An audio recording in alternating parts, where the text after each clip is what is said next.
We'll now induct Chris Matthews to the NC Journalism Hall of Fame, which now we know all our honorariums went to.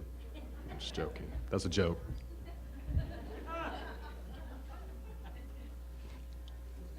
Chris, who did graduate studies in economics in Carolina, is the host of MSNBC's Hardball and the author of 6 best-selling books, including the recent Jack Kennedy Elusive Hero. Introducing Chris is Dick Krasno, Executive Director of the William R. Kenan Jr. Charitable Trust. He has served as Deputy Assistant Secretary of Education in Washington, D.C., and as Chairman of the Board of UNC Healthcare. He is a member of the Council on Foreign Relations. Dick.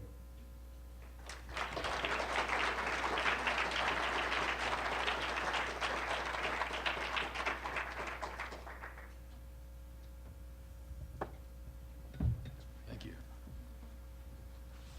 I get to introduce the guy that everybody in this room has seen and knows, so I'm going to try to stick to the 2 minutes. Except I'd like to tell you a few things about Chris that are not necessarily evident if you just watch Hardball, and I hope you all do. For me, it is a particular privilege to introduce Chris this evening. I've known him for over a decade, not only as a very admired public figure, but as a close personal friend. As I said, if your knowledge of Chris is limited to Hardball, you probably think of him simply as one more political commentator. But those who know Chris well recognize that his incisive intelligence really transcends the political sphere. Chris is a Renaissance man with real broad interests, and his knowledge of topics ranging from political history and economic theory all the way to the history of film run very deep. While it is true, and you may have noticed this, that Chris is indeed a strong and occasionally controversial commentator, in reality, he is an even better listener.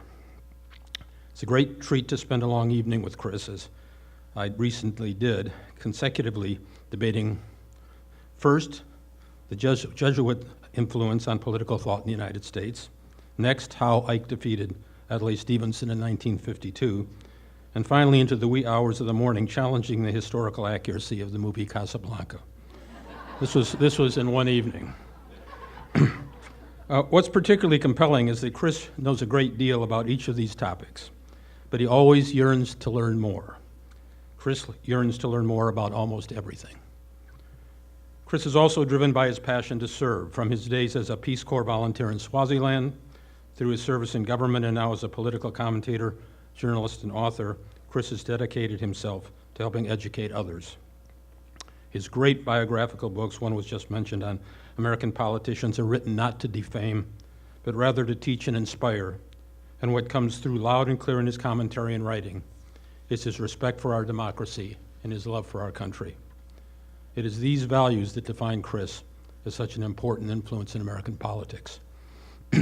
Finally, it's particularly appropriate for Chris to be the recipient of the honor he's receiving tonight, because he has a deep understanding and appreciation of the values of this great university and this state. Although neither Chris nor I are native Tar Heels, we both cherish the traditions of this great place, and we talk about that often. I know how much this honor means to him, and so it's with affection and admiration that I introduce my friend, Chris Matthews.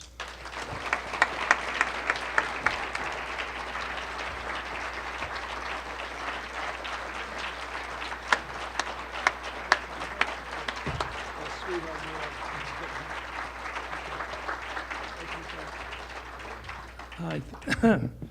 Where's Erskine? He's here. Madam Chancellor, thank you for having me here. And I'll get my voice back in a minute after that emotional moment, and I'll back to the hard-charging moment. Susan King, congratulations on finding the perfect place for you and the perfect person to be you, Susan King. And Mike King, our buddy too. And I want to thank Craig Horn, a member of the state legislature here, of a different political persuasion than mine, but we're close friends with his wife, Lorraine. And I want to thank our friend Karen for coming too, with Dick. And my producers here. I brought 3 people with me, by the way. You want to know how many people I brought? I need 3 people. And when I first got here, I was in language training. I was meeting a man at the toll booth coming off of 95, and I asked where to go, where I could find Durham in Philadelphia. To which he responded, he didn't understand what I was talking about to begin with. And finally, he figured it out through a process of elimination. He said, Durham? I was learning language here as well as everything else. The way I learned that I wanted to be a journalist is that I took something I couldn't understand and didn't like. That was economics. And this is a weird way to get to journalism. I had gotten a really good score in the GREs. Okay, I'm bragging, 99%. For some reason, I knew all the answers, but I had no idea about mathematics. I didn't get it. I was great with solving quadratic equations. I got to the level of calculus, and the light turned out. I have no idea what it was like after that. So I'm down here in graduate school, and I'm on an assistantship, a full ride, and I'm listening every day. I go in the blackboards filled with equations that I didn't understand any of them, but I was a very good mimic. So I would memorize whole sheets of paper and fill the blue books with them. And then I would get a good grade average because I was willing to do that, just memorize things I did not understand. But somewhere along the line I said, this is not for me. So let's see. I'm down here. I go in the Peace Corps in Africa. I think the year of 67 and 68, those of you who were on the campus with me knew what a time that was. This is in the hottest moments of the Vietnam War debate. I used to go over to the student union, and I'd watch Cronkite and Severide, and I thought they were the greatest people in the world. I had never seen it. I don't think we've seen it since, that kind of journalism and commentary on television. By the way, you're applauding against me now, of course. I set you up for that. And then I would read the Raleigh News and Observer, and I would discover something called column writing, James J. Kilpatrick and all those other great stars. And I said, this is what I'm interested in, sitting over there at some place on Franklin Street, reading the columns every day. I said, this is my world, political argument. This is what matters to me. So I go to Peace Corps, and I find myself over there in the 1970 election trying to figure out who's going to win each Senate race, based upon getting the week in review from the New York Times and Time Magazine. That's all I had, but I had a whole sheet here of figuring it out. Who's going to win in Utah? Who's going to win in Michigan? I was a nut on that kind of stuff. So what am I doing right now? Trying to figure out who's going to win the Senate race this year. And nothing has changed. Anyway, this vote here, we're going to cover the senator and the speaker tomorrow all day, trying to find out what they're up to.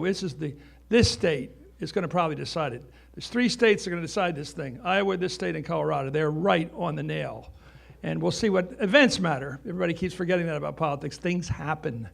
And there's a month to go. So I'm deciding all this. I come back. I come back to Capitol Hill. I want to get a job in politics and writing. I wanted to be a writer. I never thought of myself as a political person, just as a writer. I wanted to write speeches. So I go knocking on doors on Capitol Hill. I'm just knocking doors. I ended up doing 200 doors. I go to one guy from New Jersey. Now, this will shock you. The man was corrupt. Now, I walk in the door, and he's a nice, big Irish guy. That was his cover. Little ethnic joke there. I go to the guy, and he says, I helped pass the Peace Corps bill. Here's the pen I got from Lyndon Johnson. And I go, great. He says, you're going to make a great legislative assistant in my office. I'm going to make you my legislative assistant. So I walk out, I think, I have got a job. It's only been 2 or 3 weeks. I've got a job writing for a United States congressman. Then a couple of days passed, and I don't hear back. And a couple more days, I finally start calling his top aide. And she says, well, we'll get back to you. We'll get back to you. Finally, she got back to me, and she said, he couldn't work it out. Now, there's a backstory here. Life magazine had run, and I didn't know this, I wasn't reading Life magazine over in Swaziland. Life magazine had run a big expose on this guy, and there's a little problem with the guy. It wasn't just the money he had that he shouldn't have had.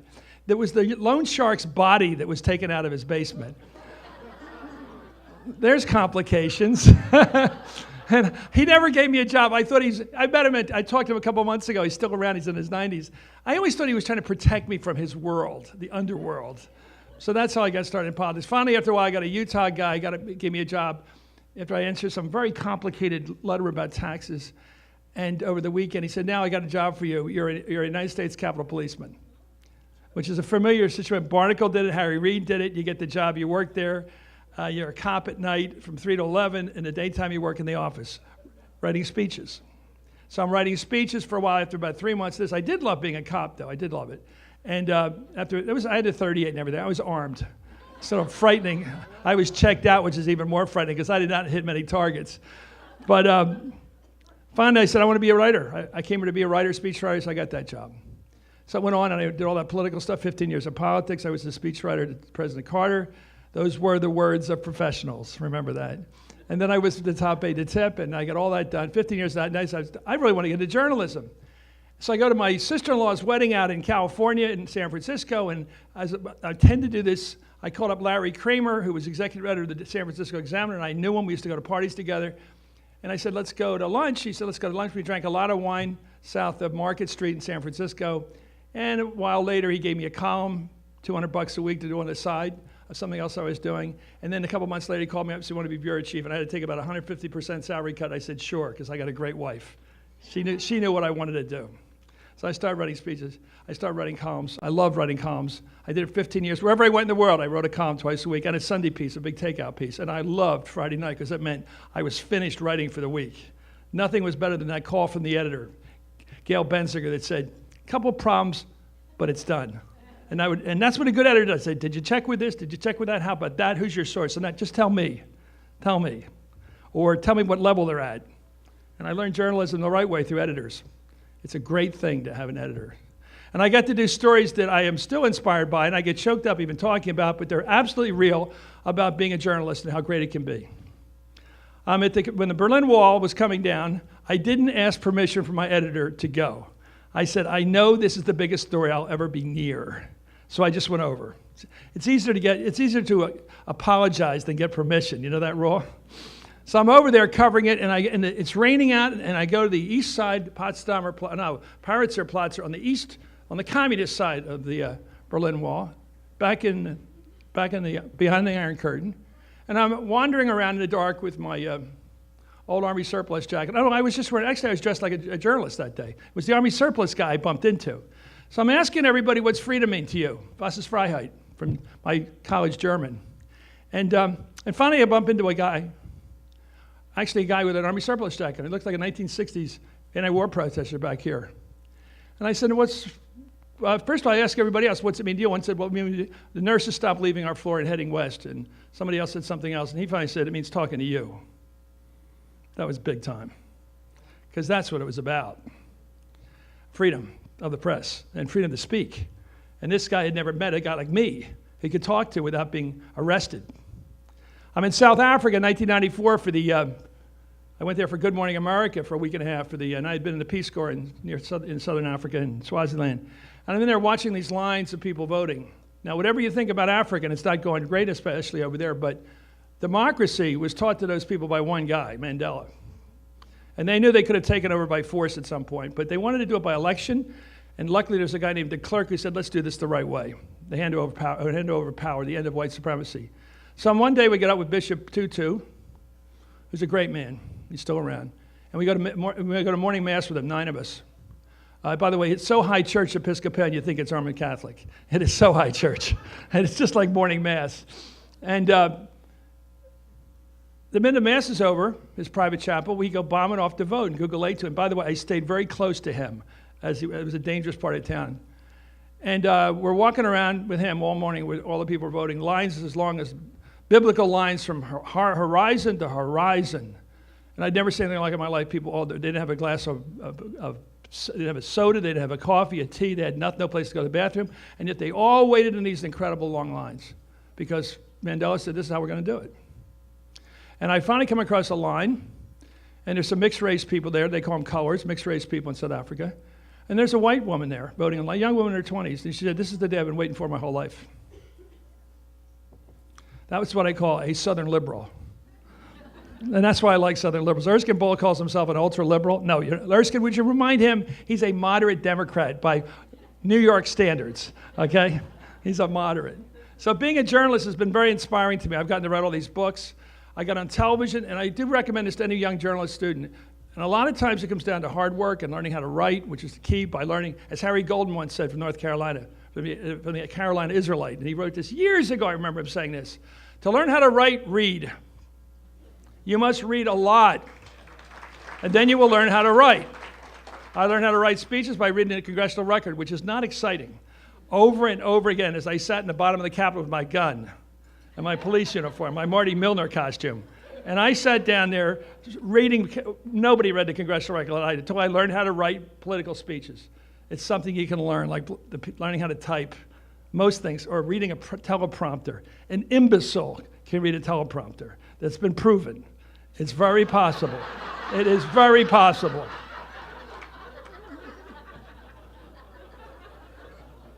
So I'm out on the road the other day doing a satellite tour trying to sell my book, Tipping the Gipper, which is now on sale for about $10. And I'm getting interviewed by a young person. I won't say what gender. I'll get in trouble for that. But she surprised me with this question. The name of the book is Tipping the Gipper. It's about Tip O'Neill and Ronald Reagan, who is known as the Gipper from the movie part he played in the Notre Dame part. So just out of nowhere, she said to me, how did this relationship between Tipper Gore and Ronald Reagan get started? She's one of the fellow members of the media, by the way. She's in our fraternity. She's one of us. The guy with her, I don't know what he was doing. He started. I heard it. Some sort of gesticulation he was making. He couldn't actually say words, but he was thinking something. I could tell. But is it her? No. So I gave the Bill Clinton answer. They all remember the Bill Clinton debate when the woman said, "How does the deficit affect you personally?" And George Bush Sr. said, "You don't know what you're talking about," which was not the right answer. The right answer is, "I understand exactly what you mean. What you mean is the recession." So I'll talk to you about the recession. In other words, I said to her, Tip O'Neill began his relationship. He was a liberal Democratic speaker, and the other guy was a conservative president. I answered her in the knowledge base that she should have shared with me. But that's right. That's how you do it in journalism. You don't say, gotcha. You talk. You communicate. You respect. So I'm about to do all this stuff. A lot of these things come from not just school, but meeting people. Most of life is making friends. Most of life is respect for other individual human beings and finding people you disagree with. I got my job on television because I'm out in California at the Grill, this little old place where the old Hollywood types hang out. And I'm having dinner with Joe McGinnis, who was a couple years ahead of me at Holy Cross. He's the great writer, wrote the mystery stuff and Song of the Press and all that stuff. He's one of my heroes growing up. And after dinner, he said to me, I'm going to meet a guy after dinner who you're really going to like. And he told me who it was. Roger Ailes, who now runs Fox. And I said, Roger's the enemy. Roger's on the other side. He does all these Reagan ads and Willie Horton and all that stuff. He's tied him with all that stuff. And he wouldn't actually technically do the Willie Horton stuff. Somebody else, one of his pals did it. Okay. So he says, you got to meet this guy. And I said, I don't really want to do it. He says, no, come on along. And that night I met Roger Ailes is the reason I got on television. Because Roger Ailes and I clicked, not politically, just personally, in terms of character. And I started talking to him about a fast-moving television show. And we kept communicating for months, even years, about how we're going to do a fast-moving television show someday. And guess what? NBC hired him to run CNBC and the new network called America's Talking. And that's how things work in life. As somebody said earlier tonight, life's about showing up. It's also about meeting people. And if you're trying to make it in life, you got to deal with real human beings and be a human being with them. And that's how it works. And I've been so lucky, and I'm so lucky to come back here and have this fella as my friend to give this award to me.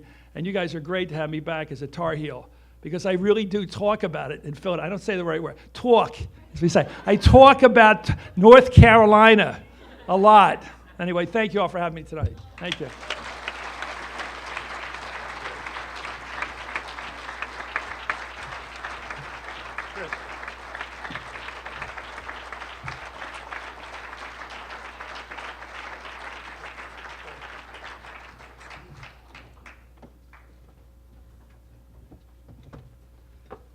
Congratulations, Chris. Thank you. Thank you, Dick.